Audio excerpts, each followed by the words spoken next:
Hola, hola! How's everything going? Andre here to give you some more suggestions on what to read or what to avoid. It all depends on you, really. I don't do much. Today we have another book review, and it's time to start a new series and a new fantasy series. And I am talking about The Bone Ships by R.J. Parker. This is the first book of a trilogy called the Tide Child Trilogy. All the books are already published, so you can binge through them if you want, if that's up to your taste. There is also an unpublished prologue from this book that is available on R.J. Parker's blog. For now, I'll be speaking about only this first book, not counting that prologue, not counting any of the other two books, because I haven't read them still. But just one small spoiler, I'm really keen on reading the rest. The Bone Ships was initially published in 2019, and it won the British Fantasy Award in 2020. This book is within the epic fantasy subgenre, and if you want to go even deeper, I would say probably piracy or pirate fantasy subgenre. And before I jump into the review itself, let me just show you how beautiful this hardback edition is. This edition is from the Broken Binding, and they focus on special editions of both traditional published and indie published books. I'm not sponsored by them. This is not a sponsor. This is not an ad for it. As you can see by my low subscriber count, I don't really have capacity for it. I just want to show how good they are. I mean, we can start by looking at the painted edges. You can see that they are very, very detailed.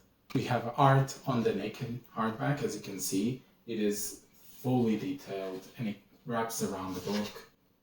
Amazing. And of course, there's even more art inside. And the chapter headers are also amazing. I'm gonna put some images there. As you can see at the moment, they are so detailed and so beautiful. They give a whole personality to this book. And just an aside, these chapter headers, they're actually from the original edition.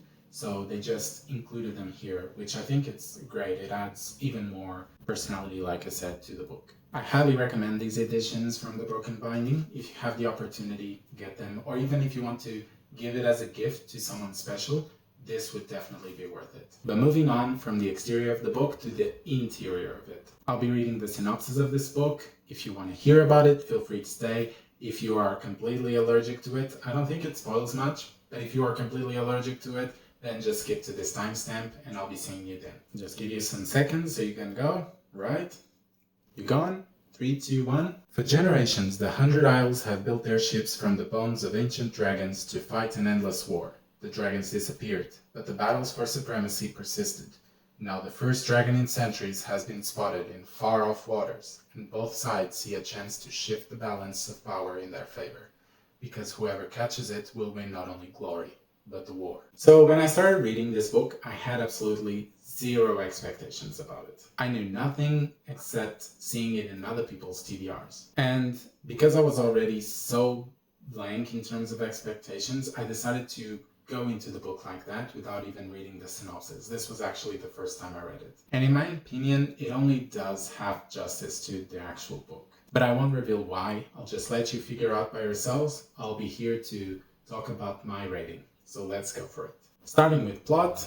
The plot in this book is okay for a first instance of a trilogy. At first, it seemed a bit simple, and I wasn't fully understanding how we were going to have higher stakes that would make me feel like there was danger for the characters and that big things were going to happen. Especially in continuation for the next two books, I wasn't sure how this trilogy would become continuous in the sense of one big plot arc with them all. But the fact is, it did the job it had to do. It took a while to get there, but when I at least noticed, I was actually invested in reading it. We start the book with what seems like two plot arcs at the same time, and whereas one feels like it's more important at the start, it also feels like the most predictable one. And the second plot arc that doesn't seem that important at the start ends up becoming really important as the book progresses, and I think that's part of the unpredictability of it, is that I wasn't seeing that plot getting so much importance towards the end.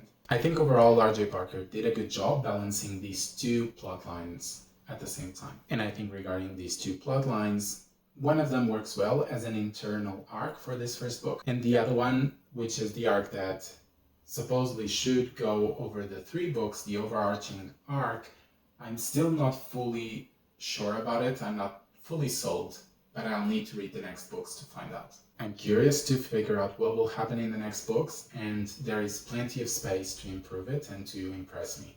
For now, I'm gonna stick it on 3 out of 5. As for the characters, what do I have to say? Initially, I wasn't actually enjoying them very much. Not because they were badly written, but mostly because they weren't very nice people. It was giving me flashbacks of Prince of Thorns by Mark Lawrence, which was a book that I hated the characters. There wasn't one redeeming one. But unlike Prince of Thorns with the bone ships, when I least noticed, I was rooting so much for Joran Twyna, and I was feeling as much hate and as much sense of revenge as he was. And when I least noticed, I was also rooting for Lucky Mees. So my opinion about the characters did a full 180 as I read this book. And I think that part of it is, as the characters were taking this journey, I was taking this journey with them. And I felt that I was bonding with them as well. And R.J. Barker did an amazing job at this, and I commend them. Unfortunately, there are a bunch of other characters that weren't as good as getting stuck in my head as Joran or Lucky Mees. There were a lot of characters that play somewhat important roles, but I don't know why I just couldn't care enough for them. But I mean, it wasn't everyone else. I still enjoyed the company of the Tide Child. I think that Band of Misfits has a lot of potential to become like a camaraderie, just like Bridge 4 of Stormlight Archives or those type of companies. So there are good and bads about this book in terms of characters, but because Joran Twyna and Lucky Mees are the main ones, I'm gonna stick with 4 out of 5 for the character category. Hopefully we see some improvement in the next books, because since I already know most of the characters, it'll be easier to get into it and to bond with them faster. As for world building, I think it was wonderfully dark.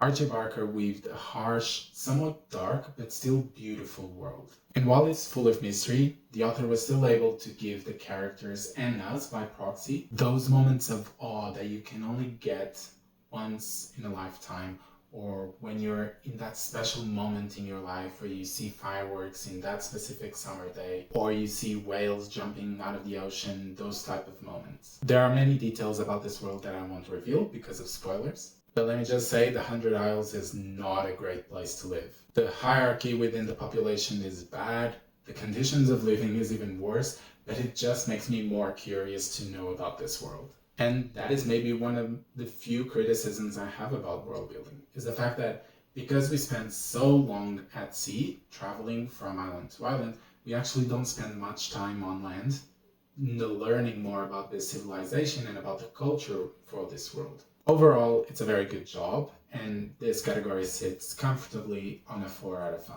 Writing style is our next category, and I think R.J. Barker needs to be commended on this. I feel like this is what I enjoyed the most out of the book. The writing style evoked so well that nautical feeling. I never had much interest in stories that happen in boats or at sea, but after reading this book, my interest about it spiked immensely. I mean, I read One Piece, or I've been reading One Piece, which happens in a boat as well, but it's mostly on islands.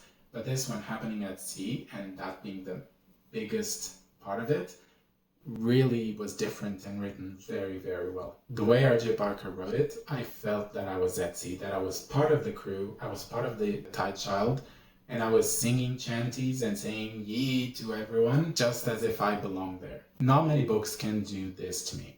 I recall one of the very few that was able to, even though it has nothing to do with the sea, but was good at making me feel all the senses and practically putting me into the story, was Perfume by Patrick Susskind. Overall, this is a great work by R.J. Barker, and I'm going to give it a 5 out of 5 for writing style. My enjoyment, which is the last category for this book, was overall positive. It took me a bit to get used to it. The world, the characters, the environment, it all took me some time to get used to it. But once I got the hang of it, it was smooth sailing. Okay, smooth sailing. Towards the end, I could not stop reading this book. I was just trying to find more time to read it. Train, at home, wherever I could. So for this category, I'm going to give it overall a 4 out of 5. It has a lot of potential to get a 5 in the next book, because I feel that once I start the next book, I don't need the introduction. I know more about the world and the characters, so it'll be an easier entry and I can speed up through it much faster and get more enjoyment out of it. Unless, of course, we do a left turn and explore something completely different, which I hope we don't, but let's see. That's it. I'm going to put the summary of the categories up here on the screen so you can see we have a bit of a variation. We have 3 for plot, then we have some 4s, we have 5 for writing style. But overall, all these 5 categories give us a total score of 4 out of 5. It's a good book with a harsh but interesting world, characters, plot, and an amazing writing style. I definitely recommend it, especially if you're going on a cruise, you're about to embark on a ship. Get this book and take it with you, read it while you're there. There's some variation in the score. I mean, it's a 4, but it has some 3s and 5, which says that basically it's not as stable as a book that has 4 in all categories. But this also tells me that it's risking more. It's taking risks, and some are paying off, some aren't. But overall, it has a lot more potential to jump into new, higher scores than a book that just stays stable on full. Let's see what happens with book 2, which is called Call of the Bone Ships. But that is all for today. I hope I was able to give you a good insight about this book and hopefully get you interested in reading it. Let me know, is piracy or seafaring fantasy a subgenre for you? Are there any other books like this out there? I'm actually curious. I've read one similar that was Red Seas, Red Skies by Scott Lynch, which is part of the Gentleman Bastards series. But aside from those ones, I don't really recall anymore. So if you know, comment down below. I'm keen to hear more about it. And for the new people watching, welcome. Join our crew. Let's go on an adventure and sail the seas. And I'll be seeing you soon with hopefully some more content. All right? Ciao.